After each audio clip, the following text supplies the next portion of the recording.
ある日、私は両親と高級料亭に訪れていた。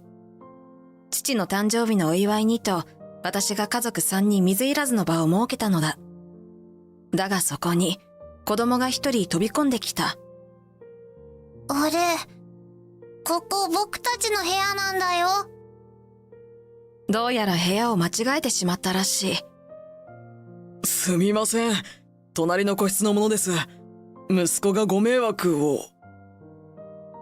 息子を追いかけてきた父親が部屋に入ってきたかと思うと、次の瞬間、場が凍った。誰の子供？なんでここにお前が？訪れた父親は、なんと私の夫だった。ねえ、誰の子供なのかって聞いてるの。私たちに子供はいないわよね。じゃあその子はどこの子？ほら、言ってみなさいよ。優にことを書いた夫は、息子を抱えて逃げようとした。しかしそれを捕まえ、首根っこをつかみ隣の個室へと連行。なおも逆ギレしてくる夫に憤りを感じた私は、早々に家に帰り証拠を集め、彼らの内容証明郵便を送ったのだった。その数日後、反響欄の夫たちと協議をすることになり、私は悠々と口を開いた。私は山本美代、34歳の在宅ワーカー。結婚生活も5年になるけど、未だ子供はいない。夫コウタは2歳年上で、私の会社員時代の先輩社員。教育係として入社したての私を指導してくれた夫は、当時の私からしたらひどく大人びて見えたものだ。優しく指導し、時にはミスの責任をかぶってまで私を守ってくれた夫に惹かれ、私からのアタックで交際。私にだけではなく、皆に優しい夫が私に振り向いてくれたのは奇跡だと思った。そうして4年前後の交際を経て、夫からのプロポーズを受け、私たちは結婚を果たした。その時が、私の幸せの絶頂期だったかもしれない。この人と結婚して本当に良かった。きっとこれからの結婚生活、幸せに満ちているに違いない。そう確信していた。だけど、たった2年で歯車は狂い始める。きっかけは多分、子供ができなかったこと。毎月毎月ため息をつくことが増え、だんだん夫との会話も減っていく。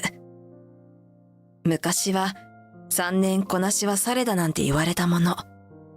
もちろん、今の時代そんな価値観なんてナンセンスだし、子供だってそもそも作らないことを選択する夫婦もいる。だけど私の頭の片隅には、どうしてもできない子供の存在がこびりついて取れなかった。気まずさや申し訳なさ、それとほんの少しの希望が入り混ざり、毎日複雑な気持ちで過ごす羽目になった。それでもなんとか結婚生活を続けてこれたのは、友人の優子の存在が大きい。優子は私のことをいつも気にかけてくれた。何でも相談して、言いづらいこともあるだろうけど、私たち友達じゃない。そう言って、いつも私を元気づけてくれる。私は優子に促されるまま、夫とのあれこれを相談した。子供ができない？ミヨは何が原因だと思うの？それがわからないのよ。もしかしてどちらかが不妊とか？そうね。その可能性もあると思うわ。まずはミヨが検査を受けてみるのはどう？行くのは怖いけど、やっぱり検査はしなくちゃダメよね。じゃあ、コウタと一緒に行ってこようかしら。コウタさんも？別にコウタさんはいいんじゃない？先にミヨが受けて、検査結果が問題なければお願いすれば？でも、恥ずかしいけど、一人で行くのが怖くて、一緒に行ってもらえたらなって思ったのよ。そのついでに一緒に検査すれば。そう。ミオがそう思うならそれでいいと思うわよ。あ、そろそろ時間だわ。お会計しましょう。あ、もうそんな時間？優子、あれ以来きっちり時間通りに動くようになったね。私もいい加減大人にならなくちゃって思ったのよ。あれ以来というのは優子としばらく会えない期間のことを指している。少し前に数ヶ月単位で会えなくなった時があった。何でも仕事が繁忙期を迎えたらしく、どうしても会う時間が捻出できないとのこと。それ以来優子が今日は14時前には解散しなきゃと言うと、きっちりその時間には解散するようになった。昔は多少予定時間を過ぎてもいいと話し込んでいたのに。だけど、そんな心の支えである優子に相談しても、私は夫の心を動かすことができなかった。夫は私の言葉に返事すらしないことも多くなり、正直、夫婦間どころか人間としてのコミュニケーションは崩壊していた。不妊の検査をしに行きたいの。私も受けるから一緒に受けに行ってくれない？行かない。どうして？もう子供はいらないの？そういうことじゃない。ただ、俺にはそんな検査必要ないと言ってるんだよ。どういう意味？私だけが原因って思ってるの？しつこいな。とにかく、絶対に俺じゃない。もうこの話は終わりにしてくれ。ちょっと。それ以降、不妊検査の話をしたら、無視するか、俺じゃないとしか言わなくなった。やはり、私だけで検査に行った方がいいのだろうか。でも、検査はそれでよくても、これからの夫婦関係は？きちんと向き合わないと、このままでは結婚生活の維持は難しい。そんなある日のこと、私の父の誕生日を祝うために、私と両親は親子3人水入らずで高級料亭に来ていた。夫は出張だと言って数日家を空けていた。そして父の誕生祝いということで、今は全てを忘れ、料理を最大限楽しむことに徹した。さあ、お料理も来たし、早速いただきましょう。お父さん、誕生日おめでとう。おめでとう。ありがとう。何度やってもちょっと照れくさいな。和気あいあいと食事を楽しみ、お互いの近況報告や昔話に花を咲かせる。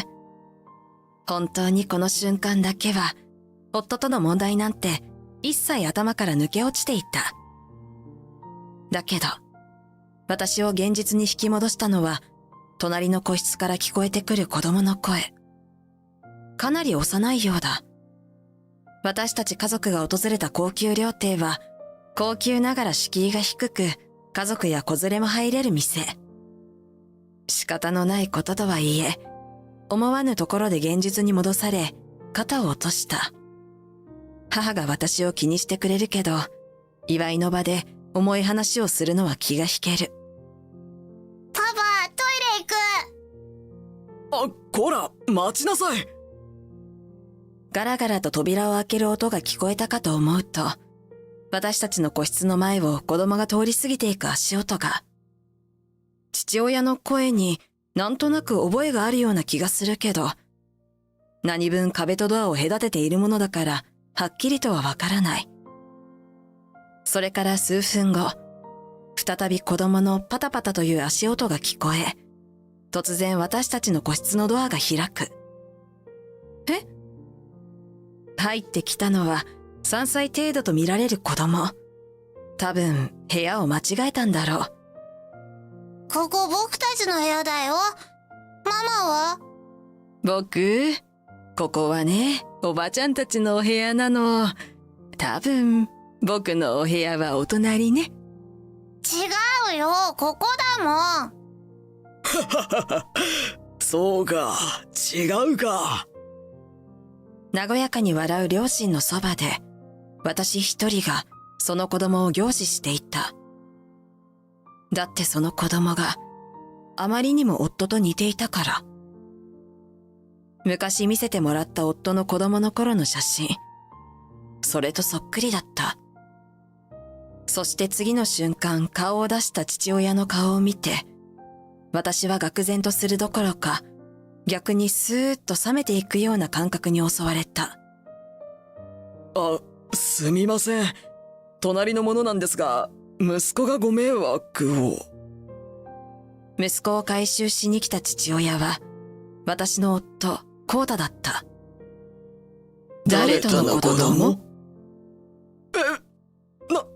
なんでここに？いや、それはこっちのセリフだよね。あなた出張って言ってたわよね。へえ、ここで？子守をするのが？出張なの？へえ。いや、出張はなくなってさ。この子も俺の子供じゃないんだよ。ちょっと上司の息子を預かることになって。ただそれだけだから、もう俺戻るわ。いや、逃がすわけないよね。何その無理な言い訳。パパ、僕のパパじゃないの？いや、ちょっと守は向こうに戻ろうか。ほら、子供の前だし、この話はまた後で。子供の前だから話ができないの？じゃあお母さんにこの部屋で預かってもらうから、私が隣に行くわ。そうね、お安いご用よ。それはもう、じっくり話し合ってきなさい。俺もミオと行こう。で、まだ逃げられると思ってるの？んなよ。は？ふざけんなよ。違うって言ってるだろ。そんなに信じられないのか。上司の子供だって言ってるんだよ。結婚5年も経ってその程度の信頼しかないのか。見損なったぞ。本当に隣が上司だって言うんだったら、妻である私が夫が日頃お世話になっている会社の人に挨拶一つしても構わないわよね。それは。じゃあお母さん、その子のこと少しの間よろしくね。何かあったら呼ぶんだよ。で、お前はどこに逃げようとしてるんだ？この後に及んで逃げられると思ってるんじゃないだろうな。私が一瞬母と子供に目をやった隙に逃げようとしたらしい。振り向いたら父が夫の首根っこを掴んでいった。夫は恨めしそうにこちらを睨んで唇を噛んでいる。その顔が何よりの証拠だなと呆れる私。失礼します。お宅の息子さんが。え？はあ、バレちゃった。そこに座っていたのは私の友人である優子だった。上司じゃないことはもちろん分かっていたけど、相手女性が私の知ってる人、それも友人だったとは想像もしていなかった。正直な話、子供の父親が夫だと分かった瞬間は、驚きより納得の方が強かった。夫がそっけなくなり、会話が減っていた時期はちょうど3年前。なるほど。子供ができないのが原因で、私と向かい合わなかったわけではなく、子供ができたからよそに気が向いたのか。子供がすでにいるから不妊検査を受けたがらず、自分じゃないと自信満々に言い張っていたのか。そう腑に落ちた。だけど、まさか優子が浮気相手だったなんて。私が相談するたびに裏で嘲笑っていたというの。不敵に笑い、私を見下すように寝め上げる優子を見て、ふつふつと怒りが湧いてくる。で、これからどうするつもり？泣く？わめく？開き直り、煽ってくる優子。いつから？私をコウタに紹介した1週間後くらいかしらね。なるほどね。コウタも最初からそのつもりだったわけだ。ああ、もうバレたからには嘘つく必要もないもんな。お前の顔はいまいちだけど、顔のいい友達多いからさ。誰かと遊べないかなって思ってたんだよね。お前、黙って聞いていれば。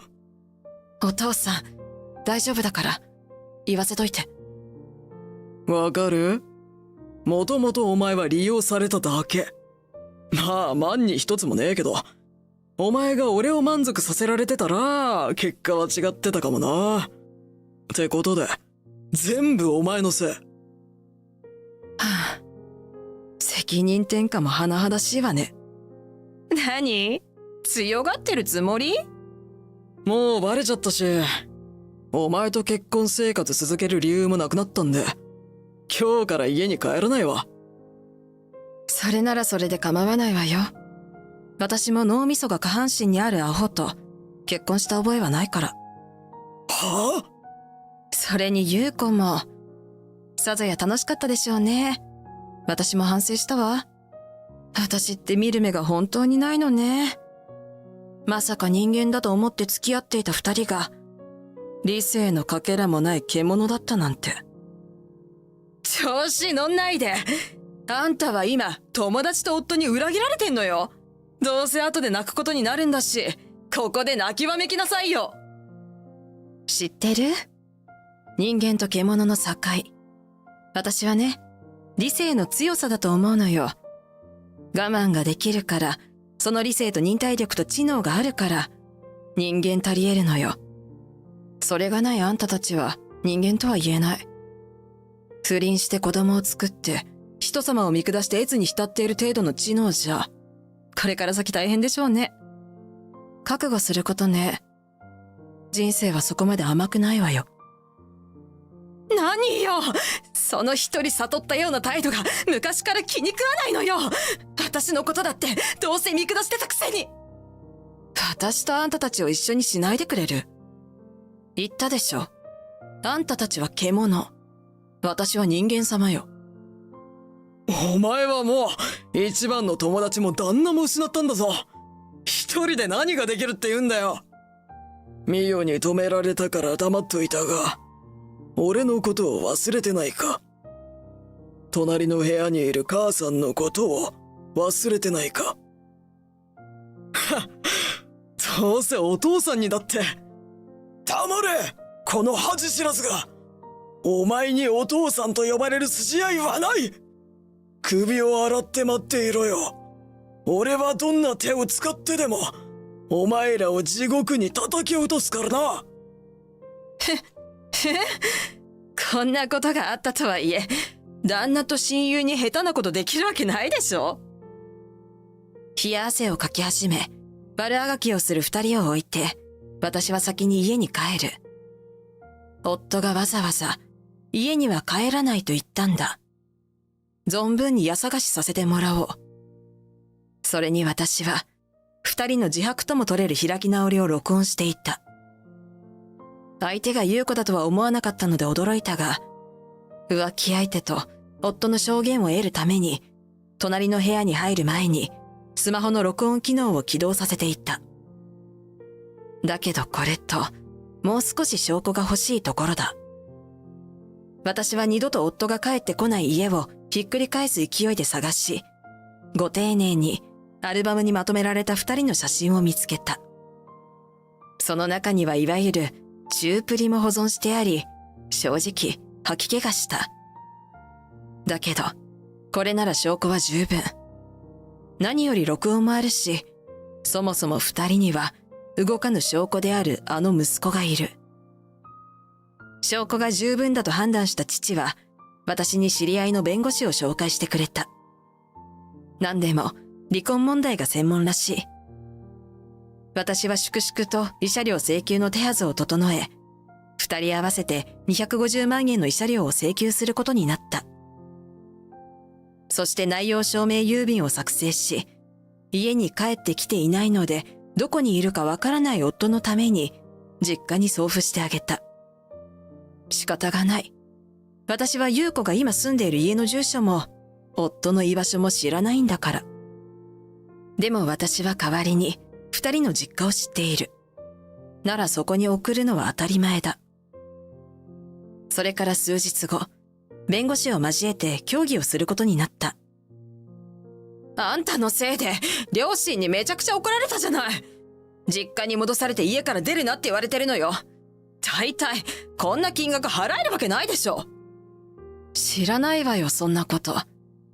自分でやったことの責任を取るのが人間であり大人というものよ。優子、言ってたでしょ、大人にならなきゃねって。いい加減大人になったらどう？悪かった。お前が一番だから。離婚もしないから慰謝料請求を取り下げてくれ。何を勘違いしているか知らないけどね。離婚を突きつけられたから慰謝料を請求しているわけじゃないし、私は自分の意思で離婚するの。勘違いしないでくれる？大好きな優子と息子と幸せに暮らせばいいじゃない。払うもん払った後でね。待ってくれよ。私、言い残したことを言いに来ただけだし、あとは弁護士さんに任せてあるから。そう言って私は部屋から去り、二人の連絡先を消した。結局二人は一丁前に浮気をしておきながら、バレた時どうするかという知識がなかったようで、金額の交渉をしてくることもなく、弁護士を雇ってくることもなく、こちらの言い値で慰謝料を支払うことに。子供がいる身でのあの金額の慰謝料は相当辛いらしく、どうにかして私に連絡を取ろうとしていると共通の知人から聞いた。だけど私はすでに離婚理由を友人知人に伝えていたため、二人はソース感を食らい、次々に縁を切られているらしい。ちなみに私の知人友人というのは、元夫の会社、つまり私の元いた会社にもいる。あっという間に噂は広がり、相当居づらそうにしているそうだ。だけど、慰謝料の支払いと子供のために仕事を辞めるわけにはいかないようで、毎日うつろな目で仕事に励んでいるんだとか。一方私は晴れて自由の身になり、今は気遣ってくれる優しい両親のいる実家で少し心を休めている。幸い在宅ワークでどこでも仕事ができるから、一人暮らしを始めるのはもう少し後でもいいかなと思っている。これから先何が起こるかわからないけど、今の私ならどんなことでも乗り越えていける気がする。どんな状況でも自分が幸せと思えば幸せ。私のこれからの人生は幸せに満ちている。